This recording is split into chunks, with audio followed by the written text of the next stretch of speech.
Coucou tout le monde, bienvenue sur notre chaîne YouTube. Viens et suis-moi, écoute et prête l'oreille. Je suis Vaya Priyar et je suis heureuse de pouvoir vous retrouver pour cette deuxième vidéo de la semaine sur notre étude de Viens et suis-moi, Doctrine et Alliance, section 88. J'espère, chers frères et sœurs, que depuis lundi, vous avez pris le temps de lire les 141 versets qui constituent cette section des Doctrines et Alliances et que vous avez été édifié, fortifié par les différents enseignements que l'on peut retirer de cette section 88 des Doctrines et Alliances. Une section remplie de merveilleux enseignements et comme je vous l'avais dit lundi, si vous traversez des moments difficiles, si vous recherchez la paix, le réconfort, l'espérance dans les différentes tribulations que vous pouvez rencontrer aujourd'hui dans votre vie, et bien c'est dans cette section, chers frères et sœurs, que vous pourrez trouver toutes ces choses dans les différents versets. Dans notre vidéo d'aujourd'hui, chers frères et sœurs, j'aimerais revenir sur ces différents enseignements que l'on retrouve dans la section 88 et qui nous apportent cette paix et le réconfort dont on pourrait avoir besoin dans notre vie. Je rappelle encore une fois que cette section, le prophète l'a qualifiée de feuille d'olivier cueillie sur l'arbre du paradis. Et s'il y a un message de paix que le Seigneur voudrait nous faire parvenir aujourd'hui, chers frères et sœurs, et notamment dans les temps troubles et difficiles que nous pouvons endurer en ce moment, eh bien, ce serait dans cette section que nous pourrions trouver le message de paix que le Seigneur nous adresse aujourd'hui. Nous allons voir ensemble quelques versets dans cette section 88 qui vont nous permettre de reconnaître l'intervention du Seigneur, de reconnaître sa voix, de reconnaître son message de paix qu'il a à nous faire parvenir à chacun d'entre nous. Nous ne parlons pas, bien sûr, chers frères et sœurs, d'un monde sans problème, d'un monde sans effort, d'un monde sans épreuve, d'un monde sans tragédie. Bien sûr que non. Mais le Seigneur veut que nous trouvions la paix intérieure qui nous aide à maintenir l'espoir et la tranquillité, même si autour de nous, tout est dans la tourmente. Alors, on va aller dans cette section 88 des Doctrines et Alliances en nous posant la question que je vous avais demandé de vous poser lorsque vous lirez les versets de la section 88. Comment ces versets peuvent-ils m'apporter la paix?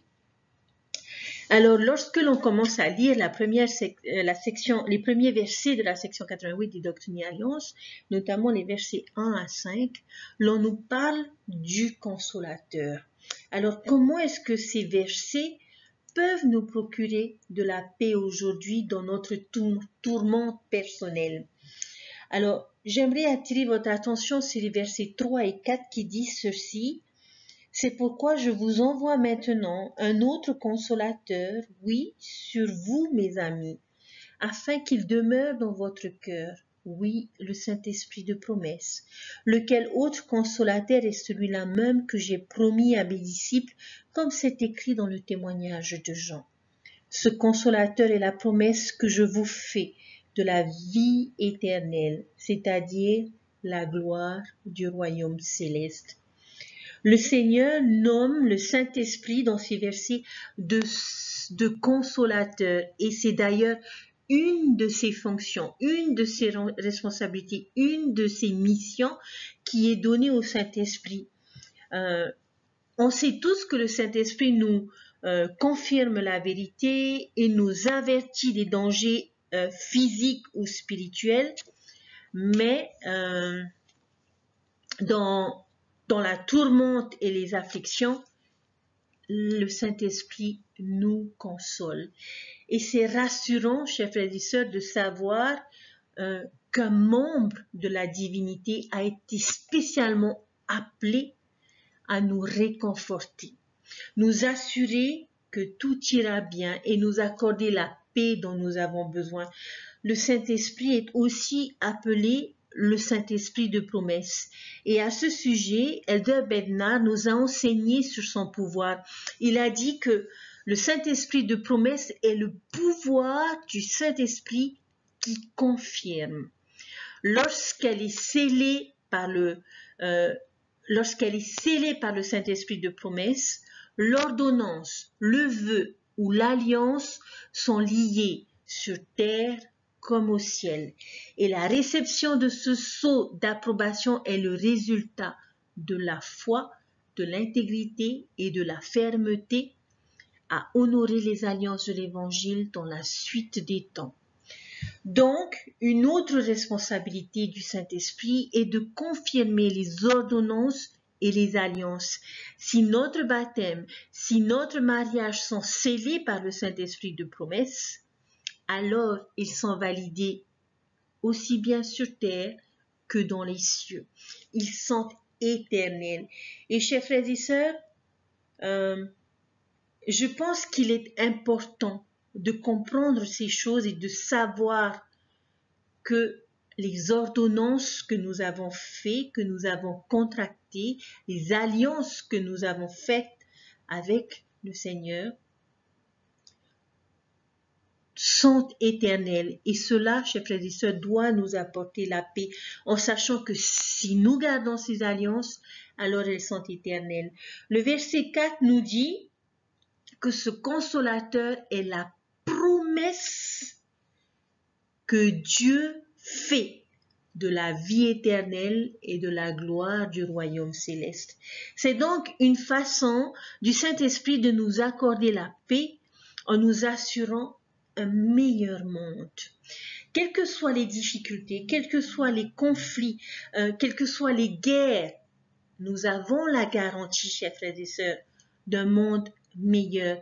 Les épreuves et les tragédies de cette vie ne seront que temporaires. Et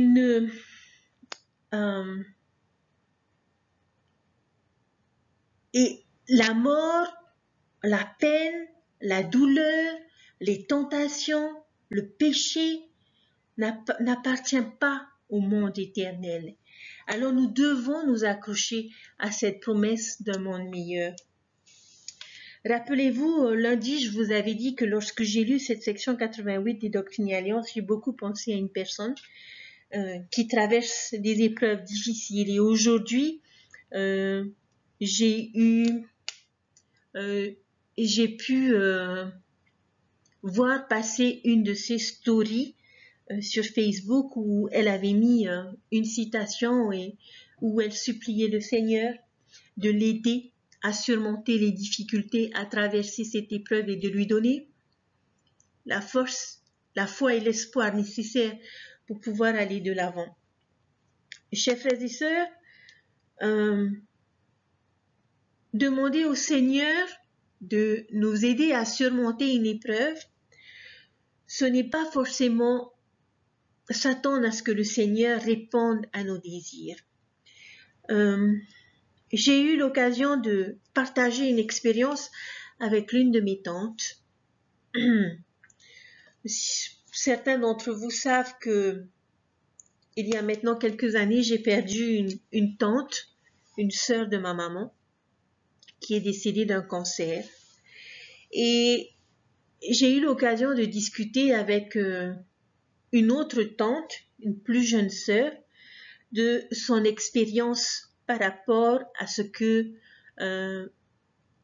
ma tante endurait. Et elle m'avait dit que pendant des jours, tous les jours, elle priait le Seigneur pour que le Seigneur puisse la guérir, puisse l'aider, puisse surmonter cette épreuve, puisse trouver la santé. Et jusqu'au jour où le Seigneur lui a fait comprendre que la seule manière pour elle de ne plus souffrir était de partir. Ça a été une révélation difficile à accepter pour ma tante, mais elle a accepté la volonté du Seigneur. Parce qu'elle savait une chose, que la famille est éternelle. Et que si elle devait être séparée de cette sœur pour un petit temps, alors elle l'accepterait. Parce qu'elle sait et continue aujourd'hui de s'efforcer à faire en sorte de pouvoir retrouver sa tendre sœur de l'autre côté du voile. Une autre expérience, peut-être un peu plus réjouissante, où une amie avait demandé à travers les réseaux sociaux de prier pour sa sœur qui allait endurer des opérations importantes pour l'aider à combattre le cancer.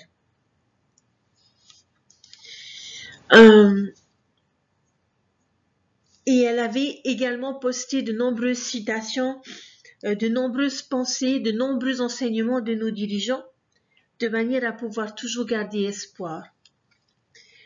Les nouvelles de cette sœur sont beaucoup plus réjouissantes parce qu'elle a réussi à supporter les opérations, à s'en sortir et comme cette sœur l'avait défini, cela est considéré comme un véritable miracle. Chers frères et sœurs, nous ne pouvons pas toujours savoir comment le Seigneur prévoit les choses pour chacun d'entre nous, pour les membres de notre famille. Ici, on parle beaucoup de maladies parce que nous sommes dans un contexte sanitaire qui est difficile, mais ce peut être des spirituelles aussi que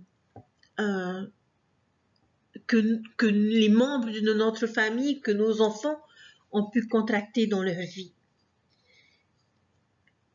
Mais ces versets nous enseignent, chers frères et sœurs, que nous pouvons trouver la paix et surtout accepter la volonté du Seigneur lorsque nous écoutons le Saint-Esprit, lorsque nous le recherchons et lorsque nous vivons de manière à pouvoir ressentir son influence et le réconfort qu'il peut nous apporter, à accepter la volonté du Seigneur et à savoir que d'une façon ou d'une autre, tout ira bien. Alors si nous endurons des choses difficiles aujourd'hui, chers frères et sœurs, tournons-nous vers ce membre de la divinité qui pourra nous faire savoir comment endurer les choses difficiles que nous pouvons rencontrer dans notre vie. Dans les versets qui suivent, l'on nous parle de la lumière du Christ que nous avons développée dans notre première vidéo. La lumière qui est en tout et à travers tout, la lumière de vérité, la lumière du Christ, la lumière du soleil, des étoiles, de la lune. Elle est dans le pouvoir de la terre, la lumière qui a fait le soleil, les étoiles et la lune, qui vivifie notre intelligence, qui remplit l'immensité de l'espace, qui est en tout, qui donne la vie à tout et qui est la loi par laquelle tout est gouverné. La lumière du Christ est en toutes choses et c'est le pouvoir du Christ, c'est la gloire du Christ, la loi du Christ, l'intelligence du Christ, la vérité du Christ. Alors comment le fait de savoir que nous avons la lumière du Christ dans notre vie et comment cela peut nous apporter la paix? Les versets 6 à 13, chers frères et sœurs, nous enseignent que si nous embrassons la vérité, si nous embrassons la gloire de Dieu, si nous embrassons l'intelligence du Christ, alors il nous apportera la lumière, l'ordre et la loi dans notre vie. Dans les versets 14 à 17, une autre chose qui nous permet de trouver la paix aujourd'hui, chers frères et sœurs, est la rédemption. La promesse de rédemption peut nous apporter la paix. L'une des plus grandes épreuves que nous puissions avoir est de perdre un être cher. Et il est difficile de trouver la paix dans ces moments-là. Il est difficile de se dire de rester positif lorsque nous vivons ce genre d'épreuve. mais comprendre que la mort n'est pas la fin, peut soigner et penser notre âme. Le monde peut être rempli de nombreux conflits et de souffrances, mais nous trouvons la paix, chers frères et sœurs, dans la connaissance que si nous ou une personne que nous aimons meurt, grâce à notre Sauveur Jésus-Christ, nous pourrons tous ressusciter un jour et retrouver les personnes que nous aimons ou qui sont parties trop tôt.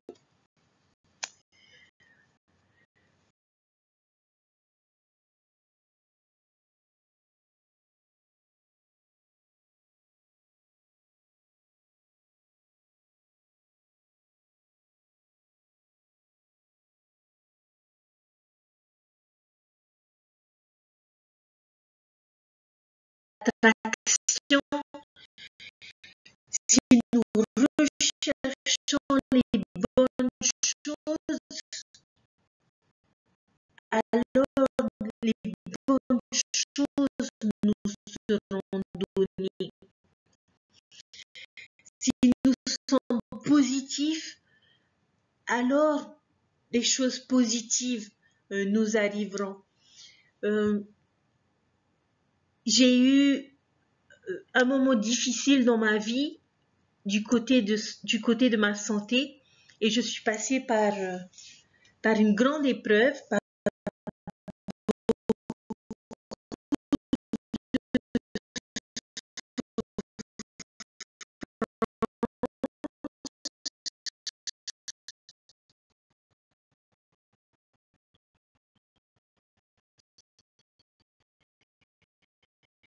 tellement de bonnes choses, de manière à pouvoir hériter et mériter les bénédictions qui sont rattachées à chaque loi que Dieu nous donne.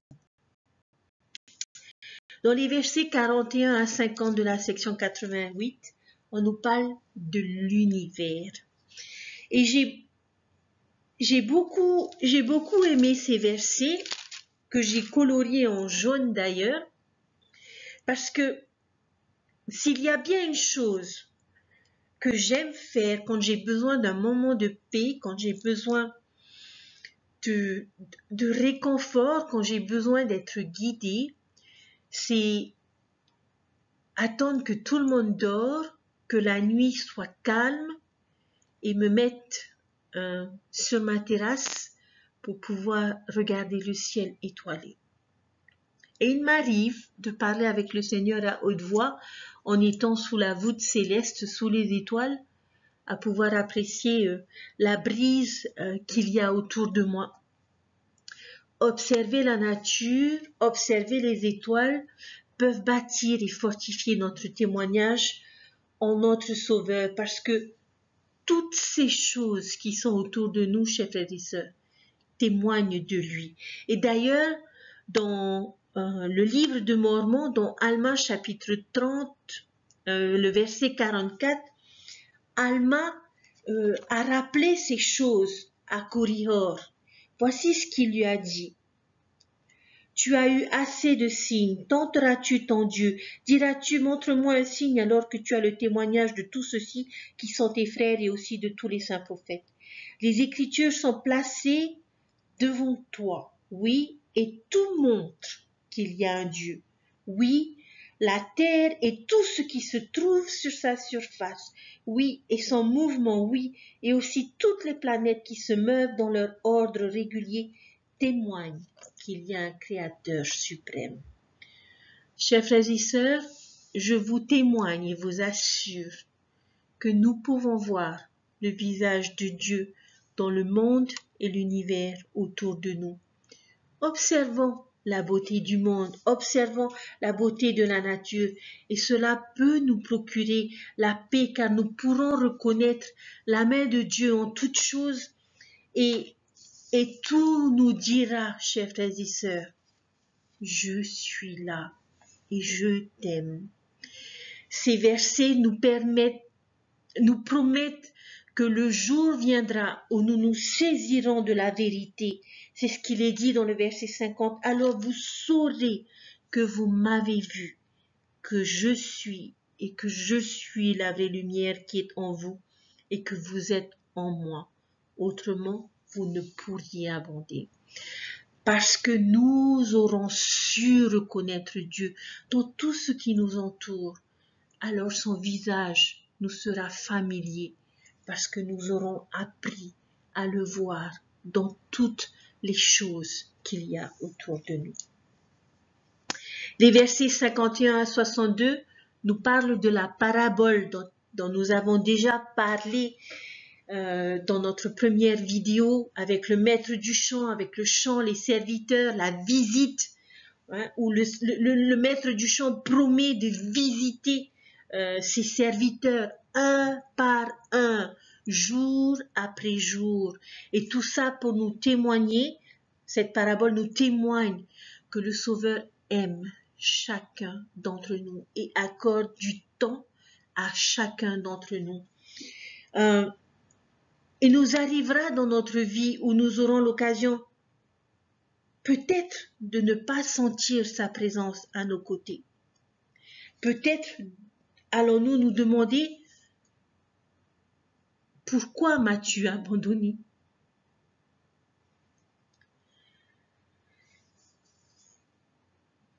Il y a une histoire que j'ai entendue très jeune et je suis sûre que vous vous en souvenez et que vous en avez gardé également un bon souvenir, qui est l'histoire des traces de pas sur le sable. Un homme marchait tout le long de sa vie avec le Sauveur à ses côtés. Et sur le sable, il était rassuré de voir les traces des pas du Sauveur qui marchait à ses côtés. Mais au fur et à mesure qu'il vivait ses expériences, il remarquait que dans les moments difficiles, où il avait le plus besoin de lui, à ce moment-là, il ne voyait qu'une seule trace de pas sur le sable. Il s'est alors adressé au Seigneur et lui a dit « Seigneur, tu sais combien je t'aime et tu sais combien tu es important dans ma vie. Mais pourquoi, lorsque je vis des moments difficiles, lorsque j'ai des épreuves dans ma vie, pourquoi m'abandonnes-tu? Pourquoi n'es-tu plus là? Pourquoi y a-t-il qu'une seule trace de pas sur le sable? Pourquoi n'es-tu pas avec moi? » Ce à quoi le Seigneur a répondu, « Mais mon enfant, les traces de pas que tu vois sur le sable sont les miennes, parce que dans les moments les plus sombres de ta vie, les plus difficiles, je te porte. » Alors, chers frères et sœurs, puissiez-vous ne jamais avoir le sentiment, ne jamais penser que dans les moments les plus difficiles de votre vie, où vous avez l'impression d'être seul, puissiez-vous vous souvenir que dans vos souffrances, le Seigneur vous porte sur ses épaules, de manière à pouvoir alléger vos fardeaux, de manière à pouvoir prendre sur lui vos fardeaux, nos fardeaux, et tout ce que nous pouvons endurer, ressentir et souffrir. Alors, ne doutons jamais et nous devons chaque jour méditer les expériences que nous vivons et nous rappeler toutes les fois où il est intervenu sans que nous nous en rendions compte et nous dire que, encore une fois, dans les moments difficiles que je vis, avoir le témoignage des frères et sœurs, qu'il interviendra et qu'il nous soutiendra et nous apportera, nous procurera la paix et le réconfort dont nous pouvons avoir besoin. Dans les versets 63 à 86 et dans les versets 117 à 126, ce sont des versets que j'ai définis comme les actions, les choses que le Seigneur voudrait me voir faire. Alors, j'ai envie de lire tous ces versets, mais le temps n'est pas en ma faveur, mais j'aimerais juste partager avec vous quelques phrases que l'on trouve dans ces versets et qui nous dit ce que le Seigneur souhaiterait que nous fassions. Approchez-vous de moi et je m'approcherai de vous. Cherchez-moi avec diligence et vous me trouverez. Il ne s'agit pas uniquement, chers frères et sœurs, de chercher la vérité ou des réponses, mais c'est aussi de rechercher le Sauveur, c'est de rechercher le bonheur. Et en recherchant le Sauveur, chers frères et sœurs, c'est-à-dire en apprenant à le connaître, nous pouvons trouver la paix, la joie et le bonheur. Demandez et vous recevrez. Frappez et l'on vous ouvrira. Chassez loin de vous vos vaines pensées et vos rires excessifs. Mettez fin à vos discours frivoles et à tout rire et tout désir voluptueux. Lorsque j'ai lu ces versets, qui sont les versets 69 et les versets 121, j'ai pensé à l'alliance que nous contractons au temple. Chers frères et sœurs, je ne pense pas que le Seigneur n'aime pas rire, bien au contraire. Mais il n'aime pas la légèreté d'esprit. Il n'aime pas que l'on se moque des choses. Le but de notre vie est d'apprendre et de grandir dans la vérité. Il est facile aujourd'hui d'être distrait de ce qui a le plus d'importance.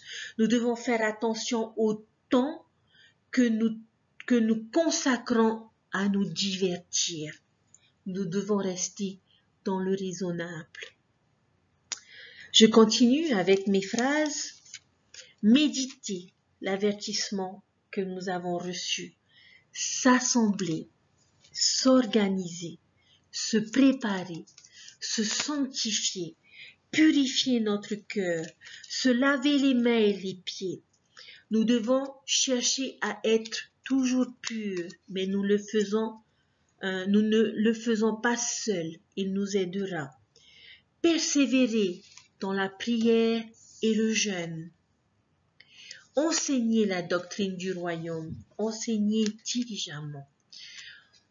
En tant qu'instructeurs, nous avons la responsabilité d'enseigner la doctrine, pas notre avis, pas notre opinion, pas de spéculation ni des idées du monde.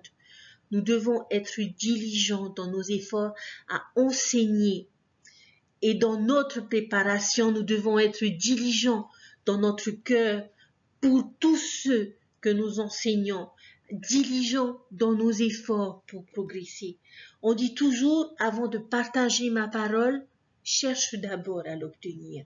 Je ne peux pas, chers frères et sœurs, vous enseigner les principes des doctrines alliances si je ne cherche pas moi-même à comprendre, à lire et à comprendre les principes et la doctrine qui se trouvent dans les Écritures. Alors, nous devons faire ce qu'il faut si nous sommes amenés à enseigner. Et chers frères et sœurs, nous sommes tous instructeurs. En tant que parents, nous sommes les instructeurs de nos enfants. Et nous ne pouvons pas enseigner l'évangile à nos enfants si nous n'apprenons pas nous-mêmes cet évangile, si nous ne lisons pas nos Écritures, si nous ne les méditons pas. Comment convaincre nos enfants de se plonger dans les Écritures s'ils ne nous voient pas lire nos Écritures? Comment convaincre nos enfants de prier s'ils ne nous voient pas prier? Nous avons la responsabilité d'être diligents dans ce que nous faisons, dans notre responsabilité qui est d'enseigner et d'instruire. Et l'on a toujours dit que le plus grand appel que nous ayons est celui d'un instructeur. Et en parlant d'appel, ces versets nous enseignent que nous devons magnifier l'appel auquel nous avons été appelés. Témoigner et avertir le peuple. Qu'est-ce que cela veut dire? Cela veut dire proclamer son évangile, que chacun avertisse son voisin. Si une catastrophe arrivait, chers frères et sœurs, n'avertirions pas, nous, nos voisins, de la catastrophe et du danger qui arrive? L'œuvre missionnaire, chers frères et sœurs, est la même chose. C'est un acte d'amour, c'est un acte d'avertissement. On nous enseigne également dans ces versets de travailler diligemment, de demeurer dans la liberté, de ne pas s'empêtrer dans le péché. Nous devons rester dans la liberté que procure l'obéissance au commandement de Dieu. Chacun aime dire, j'ai le libre arbitre, je peux choisir par moi-même. Mais lorsque nous cédons à la tentation, chers frères et sœurs, nous devenons prisonniers du péché et nous sommes privés de notre liberté. C'est faire la vraie liberté, ce n'est pas faire ce que l'on a envie, mais la véritable liberté, chers frères et sœurs, réside dans notre choix de faire ce qui est juste et ce qui nous apportera le véritable bonheur. Versets 118-119, cherchez diligemment et enseignez-vous les paroles de sagesse. L'éducation est importante aux yeux de Dieu, tant sur le plan séculier que sur le plan spirituel. Dieu veut que nous apprenions de toutes choses.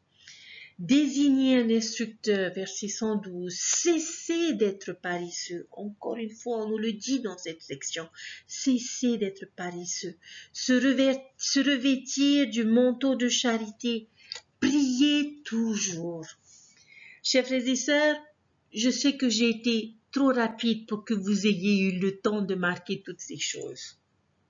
Et je vous invite alors à lire ces versets et à les souligner dans vos versets, de manière à vous souvenir de ce que Dieu attend de chacun de nous et voudrait nous voir faire. Toutes ces actions que j'ai pu énumérer à travers ces versets, nous enseignent comment vivre notre religion. Robert D. Hayes a enseigné ceci. Ce qui a le plus d'importance est comment nous vivons notre religion plus que ce que nous pouvons enseigner. Alors relisons ces choses, chers frères et sœurs, et engageons-nous à les mettre en application, de manière à pouvoir enseigner comment vivre cet évangile qui fait partie de notre vie. Dans les versets 86 à 116, ces versets nous enseignent concernant la seconde venue et nous parlent des différents événements qui se produiront au retour du Sauveur. Nous les avons déjà étudiés dans les sections 29 et 45 des Doctrines et Alliances et nous allons encore l'étudier dans la section 133 des Doctrines et Alliances. Ces versets que nous trouvons dans la section 88 nous parlent des différents sons de trompette venant de 7 anges et chaque son a son message. Et l'on peut trouver la paix dans le fait de savoir que le Christ reviendra et nous fera comprendre les perspectives éternelles. Les derniers versets que j'aime beaucoup aussi et qui est souvent utilisé comme référence pour pouvoir enseigner les instructeurs, il s'agit des versets 117 à 141 qui nous parlent de l'école des prophètes. L'école des prophètes a été créée à Kirtland en Ohio dans une salle à l'étage du magasin de Newell K. Whitney. Et c'est là que s'est faite toute l'éducation de l'Église et c'est là que tout a commencé dans notre dispensation. Cette école des prophètes est le précurseur du séminaire, de l'institut de l'Église. Et lisez ces versets, chers frères et sœurs, parce qu'ils sont vraiment intéressants. C'était le lieu qui était dédié pour apprendre et former les dirigeants de l'Église, qui à l'époque étaient des personnes nouvellement converties, qui avaient très peu d'expérience dans l'évangile et qui ont été appelés à des offices importants dans l'Église. Et le Seigneur avait estimé qu'il était important de les garder, de les guider et de les instruire. Mais on va s'attarder sur deux versets dans tous ces versets qui sont les versets 133 et 137. Voici ce qu'il est dit. Es-tu un frère ou êtes-vous des frères? Je vous salue au nom du Seigneur Jésus-Christ, en signe ou en souvenir de l'alliance éternelle, alliance dans laquelle je vous reçois dans la communion fraternelle avec la volonté fixe, immuable et inaltérable d'être votre ami et votre frère par la grâce de Dieu, dans les liens de l'amour, de marcher irréprochablement dans tous les commandements de Dieu avec action de grâce pour toujours et à jamais. Amen. Et le verset 137, vous êtes appelés à le faire par la prière et les actions de grâce, selon que l'Esprit vous donnera de vous exprimer dans toutes vos actions dans la maison du Seigneur à l'école des prophètes, afin qu'elle devienne un sanctuaire, un tabernacle de l'Esprit Saint pour votre édification. Le verset 133, chers frères et sœurs, décrit les salutations que chaque frère devait s'adresser en entrant dans la pièce. Et le verset 137 décrit l'environnement de cette école des prophètes. Qu'est-ce que ces versets nous enseignent, chers frères et sœurs? Ces versets nous enseignent que nous pouvons trouver la paix dans des lieux et dans des personnes à travers notre amitié et notre fraternité. Nous n'avons pas, chers frères et sœurs, à faire face à la vie et à ses tribulations seuls. Nous avons notre femme, notre mari, nous avons nos enfants, nous avons les membres de notre paroisse, nous avons nos parents, nous avons nos frères et sœurs. Beaucoup de ceux qui sont autour de nous sont en mesure, chers frères et sœurs, de nous apporter la paix dont nous avons besoin. Je reconnais que lorsque l'on passe un moment difficile, la seule chose que l'on souhaite, c'est qu'on nous laisse tranquilles. Mes chers frères et sœurs, nous prions le Seigneur pour lui demander de nous donner de l'aide, qu'il nous accorde la paix, qu'il puisse nous aider. Mais si nous refusons les personnes que le Seigneur a choisies pour nous procurer cette paix dont nous pouvons avoir besoin dans notre vie, comment peut-il intervenir? Comment peut-il nous aider? Nous avons le devoir de nous approcher des autres, comme le verset 133 nous l'enseigne, avec la bonne attitude, dans la communion éternelle, avec la volonté immuable et inaltérable d'être un ami, d'être un frère dans les liens de l'amour. Si nous cherchons à avoir cette attitude les uns envers les autres, alors la paix régnera toujours. Et comme le verset 137 nous dit, nous pouvons aussi trouver la paix dans des lieux que nous appelons des lieux saints, des sanctuaires où nous trouverons sécurité. Et qu'est-ce que nous devons faire de nos classes d'enseignement? Eh bien, chers frères et sœurs, des sanctuaires, de manière où nous pourrons ressentir la présence de l'Esprit, des lieux où nous pourrons être édifiés et ainsi trouver la paix dans ces lieux. Ce peut être nos classes, ce peut être nos foyers, ce peut être nos chapelles. Chers frères et sœurs, le fait de savoir que le séminaire et l'institut que l'école des prophètes est le précurseur du séminaire et de l'institut, devrait nous faire prendre conscience de l'importance de ces choses. Le Seigneur a estimé que cette école des prophètes devait être créée pour pouvoir guider, pour pouvoir former ses dirigeants. Et c'est ce que fait le séminaire et l'institut aujourd'hui. Alors vous, jeunes, qui voyez cette vidéo et qui m'entendez, je vous invite à être persévérants, à être assidus, à vous saisir de cette merveilleuse bénédiction que vous avez d'être enseignés, guidés et formés par le Seigneur dans ces institutions qui ont été mises en place, qui ont été fondées pour préparer et former les dirigeants du Seigneur.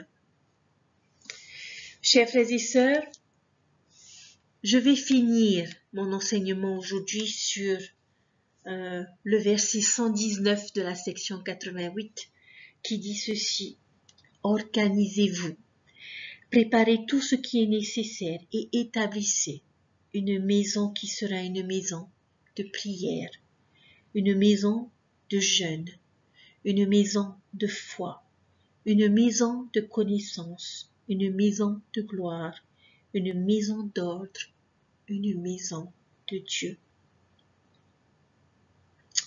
Chers frères et sœurs, voilà où nous pouvons trouver la paix.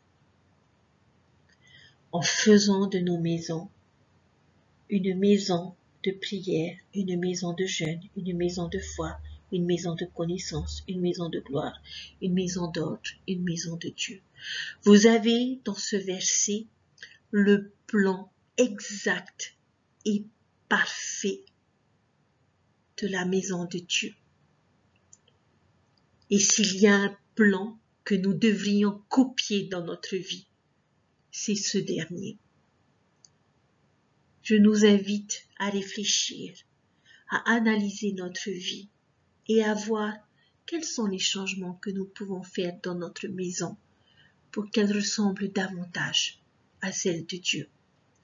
Parce que si nous arrivons à faire de nos maisons une maison de Dieu, chers frères et sœurs, qu'importe les tempêtes, qu'importe le vent, qu'importe la grêle, notre maison ne s'effondrera pas et nous trouverons la paix et la sécurité que nous pouvons avoir besoin dans notre vie. Chers frères et sœurs, je vous témoigne que Dieu vit et qu'il nous aime et qu'il est conscient de toutes les épreuves que nous pouvons endurer dans notre vie, qu'il est conscient de cette pandémie, qu'il est conscient des difficultés, que ce soit personnelles, familiales, sociales, économiques, que nous pouvons connaître. Mais ô combien nous pouvons être bénis si nous savons où trouver la paix, comment trouver la paix dans notre vie.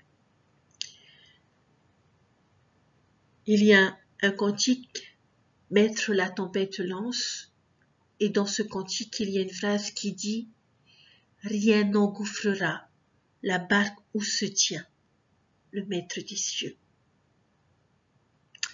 Chers frères et sœurs, mon invitation à chacun d'entre vous, que vous puissiez lire cette section et comprendre de quelle manière le Seigneur peut vous apporter la paix, le réconfort et l'espoir dans votre vie et que vous puissiez partager ces choses autour de vous. Malheureusement, nos chapelles sont aujourd'hui fermées de manière à pouvoir endiguer cette pandémie. Mais nous pouvons faire de nos foyers des sanctuaires où nous pouvons renouveler nos alliances avec le Seigneur à travers l'ordonnance de la Sainte Seine, et où nous pouvons fortifier, trouver la paix, ressentir l'esprit, le Saint-Esprit de promesse